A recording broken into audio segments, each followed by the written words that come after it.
Okay, so you're ready. You watched or you listened to the last video and you heard everything I had to say. You're like, Cody, I took out a $50,000 home equity line of credit off my house. I'm ready to go. I'll buy anything. I'll buy junk wax from the early 90s. You got Hockey Pro Set, bro?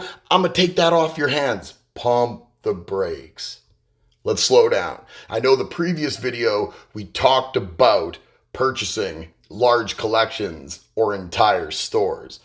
But you are not at that level. If you don't even know how to sell the first card, what you don't need to be doing is bringing in so much volume that you're overwhelmed and you realize you do not have the outlets to be able to move it. See, you need to not only have the volume, but remain liquid enough, again, to strike when the iron's hot and to take advantage of other good opportunities that come along. So you'd be surprised how many times, I'm in the comic book game too, how many times a collection doesn't come along over the course of a month, 2 months, and then you have 2, 3, 4, a grip of collections out of nowhere that all seem to coincide on the same weekend. And you find yourself putting out thousands and thousands of dollars that you weren't expecting to.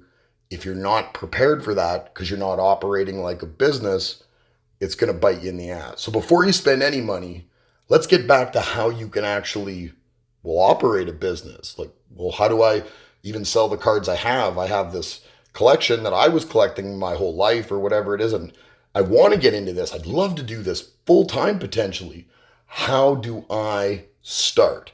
Perfect. No more money needed. We don't need you to spend any money on collections. None of that. Because the first thing that you need to do, if you want to be a dealer, an online store, if you want to be at a flea market, whatever, is you need to have a body of work. You didn't come here with a body of work. Maybe you're a mechanic. You might have a great reputation at the garage you worked in, but you don't have a reputation in this business. And reputation is everything. And it takes a very long time to build and a very, very short time to ruin. So keep that in mind. If you're ever thinking about cutting corners and it's a corner cutting that's going to directly or indirectly affect your customers or your customer service, I wouldn't do it. So don't cut corners. You need to build a reputation. So we're here, ground floor, saying, where do I get started? Okay, the previous video said volume. I got to have all this volume. True. You do need a constant inflow of volume. You're a store like anything else. Home Depot needs lumber and toilets. Clothing stores need pants. Card stores need cards. It's just a fact of life. But you have a little volume to start with. And that volume could help you build some clout before you get started. In a major way. And that's what we're going to need, is we're going to need you to build a little bit of social proof. So because you lack a reputation, you're going to have a lot of your first customers taking a chance on you. This is a great opportunity because you don't have 500 customers to deal with to build a relationship. Go above and beyond. Who cares that transaction was only $5 and you're not making any money after you take in the shipping and the top loader and who cares? Throw in some extra cards. Go above and beyond. Leave your impression.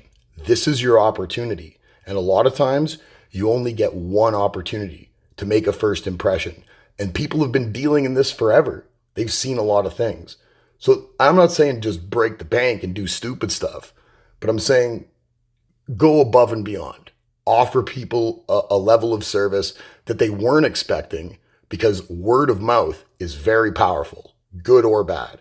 You're going to want people out there singing your praises, or at least co-signing that you're a very fair person to do business with.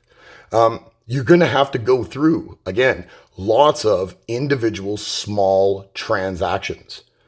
It's just the way it is. And that doesn't just mean you taking the money. That means expediently packing things properly, making sure everything is fulfilled and shipped in a very fast manner. You can't slack on your customers. You don't know what your customer's plan on the other end is. Maybe those cards are going into a lot that's going to get graded. Maybe that's being given as a gift. People sometimes will buy something from you with a very tight deadline that they expect you to be able to accommodate. Do not take on business that you can't fulfill, because you will ruin your reputation before you even get started. You have to build your presence in this community. And by doing that in this community, that means being very versatile. There are a lot of different ways to be out here trying to get, I don't know, noticed. I don't know if that's the right word for it, because you're not just looking to take your knockers out and get noticed. You're actually looking to be able to have potential customers and potential business associates that you're going to do business with, that might give you leads that you can network with. It's a whole relationship building thing. That's every kind of business. So given all the social media platforms that are available, my best advice to you would be to go out, create a brand, and make sure that you protect that brand with everything you have. Put your time, your effort into it, and make sure anytime that brand name is attached to anything, that you're doing the best work that you would expect someone to do for you. Make sure that you're covering all the bases. Your customers are going to be the most important. And you'd be surprised how much a lifetime customer can be worth. Now, I'm not saying that there's not going to be rough customers, that there's not going to be things that go wrong, people that lie, people that mislead you. That's all going to happen. But that's something you're going to have to take on your shoulders right off the bat and understand. I chose to get into this. I'm going to deal with some unscrupulous people, but I'm going to deal with a lot of cool people, and you're going to make a lot of really good friends. You need social proof. Before we get any volume, before we do anything, spending large amounts of money and making investments into potential businesses, you need to actually know how to move the very first unit in that business. And that means you getting off of YouTube and going and doing some action. Wherever that platform or platforms are going to be, that's where you need to be, building a brand and fulfilling on the transactions that you commit to. I'm Cody from Big Beaver Cards. Subscribe, like, and stay cool.